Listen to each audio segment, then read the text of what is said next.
Hello my dear friends, welcome to Lucky Education. और आज हम देखेंगे बायोस्फीयर रिजर्व्स के बारे में। और ये है हमारा 10th लेक्चर।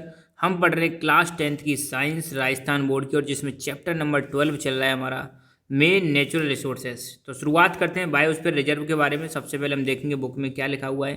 तो these are the natural areas which have been declared as a silent area for the scientific study. तो ध्यान देना, ये एक ऐसी जगह होती है, बिल्कुल साइलेंट एरिया होता है, जहाँ पर साइंटिफिक स्टडी को कैरी आउट किया जा सकता है, साइंटिफिक रिसर्च को कैरी आउट किया जा सकता है। ऐसे साइलेंट एरिया होते हैं, और ये नेचुरल एरियाज होते हैं, प्राकृतिक एरियाज होते हैं। ठीक है। These are the areas comprising terrestrial marine coastal ecosystem. तो ये जो बायोस्फीयर रिजर्व है, जरूरी नहीं है कि ये लैंड वाले पार्ट में हो। तो लैंड वाले पार्ट में हो तो टेरेस्ट्रियल, पानी में हो तो मेराइल मेराइन हो मतलब पानी में मेराइन, और कोस्टल एरिया में अगर हों, समुद्र के आसपास हों, तो उसको कोस्टल इकोसिस्टम में भी हो सकते हैं। ठीक है। तो तीनों इकोसिस्टम में पाए जा सकते हैं। Each reserve promotes solutions by reconciling the conservation of biodiversity in its sustainable use. तो प्रत्येक जो रिजर्व है, ये सॉल्यूशन प्रोवाइड करता है। किसके सॉल्यूशन प्रोवाइड करता है कि बायोडाइवर्सिटी को एक तो हम कंजर्व भी कर सकें, साथ के साथ में इसका सस्टेनेबल यूज कर सकें। सस्टेनेबल यूज का मतलब है कि बायोडाइवर्सिटी को इस प्रकार से इस्तेमाल करो जिससे हमारी प्रेजेंट की नीड है वो फुलफिल हो सकें, साथ के साथ में हम बायोडाइवर्सिटी को कंजर्व कर सकें फॉर फ्यूचर जनरेशन के लिए भी। ठीक है। अब तक 669 बायोस्फीयर रिजर्व्स 128 कंट्रीज में इस्टेब्लिश किए जा चुके हैं। 669 बायोस्फीयर रिजर्व 128 कंट्रीज में इस्टेब्लिश किए जा चुके हैं, जिनमें से भारत में 18 बायोस्फीयर रिजर्व में, 18 बायोस्फीयर रिजर्व में। तो क्वेश्चन बहुत इंपॉर्टेंट बन जाता है कि भारत में कितने बायोस्फीयर रिजर्व हैं, तो आपको बताना है 18 बायोस्फीयर रिजर्व्स हैं।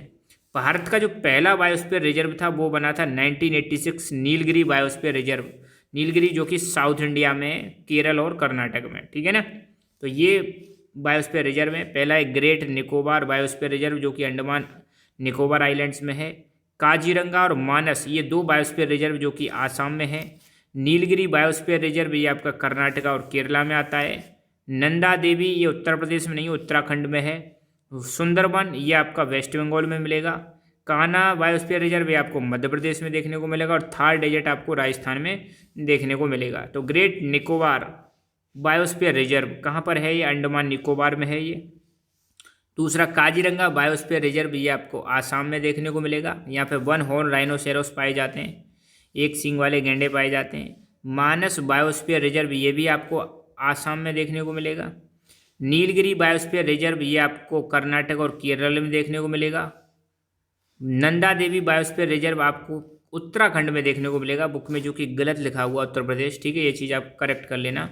सुंदरबन बायोस्फीयर रिजर्व भी आपको वेस्ट बंगाल में देखने को मिलेगा। कान्हा बायोस्फीयर रिजर्व भी आपको मध्य प्रदेश में देखने को मिलेगा। थार डेजर्ट बायोस्फीयर रिजर्व भी आपको राजस्थान में देखने को मिलेगा। आपको पता है राजस्थान में जो डेजर्ट है, मरुस्थल है, उसका नाम क्या है? थार डेजर्ट। ठीक है। अब हम नोट्स देखेंगे। तो बायोस्फीयर रिजर्व एक ऐसा एरिया होता है जिसको पीसफुल डिक्लेयर कर दिया जाता है। किसके लिए? साइंटिफिक रिसर्च के लिए। 128 कंट्रीज में 669 बायोस्फीयर रिजर्व इस्टेब्लिश किए जा चुके हैं, जिनमें से 18 बायोस्फीयर रिजर्व भारत में, 18। भारत का पहला बायोस्फीयर रिजर्व जिसका नाम है नीलगिरी 1986 में एग्जिस्टेंस में आया था। ठीक है। तो ये बायोस्फीयर रिजर्व में एक बार फिर से रिवाइज कर लो। ग्रेट निकोबार मिलेगा आपको अंडमान निकोबार में, काजीरंगा आपको मिलेगा आसाम में, मानस आपको मिलेगा आसाम में, नीलगिरी आपको मिलेगा कर्नाटक केरल में, नंदा देवी उत्तराखंड में, सुंदरबन आपको वेस्ट बंगाल में देखने को मिलेगा, कान्हा आपको मध्य प्रदेश में, और थार डेजर्ट आपको राजस्थान में देखने को मिलेगा। तो क्वेश्चन ऐसे आ सकता है कि कौन सा बायोस्फीयर रिजर्व कहाँ पर है। तो ये यहाँ पे विद मैप भी दिखा रखा है। ठीक है।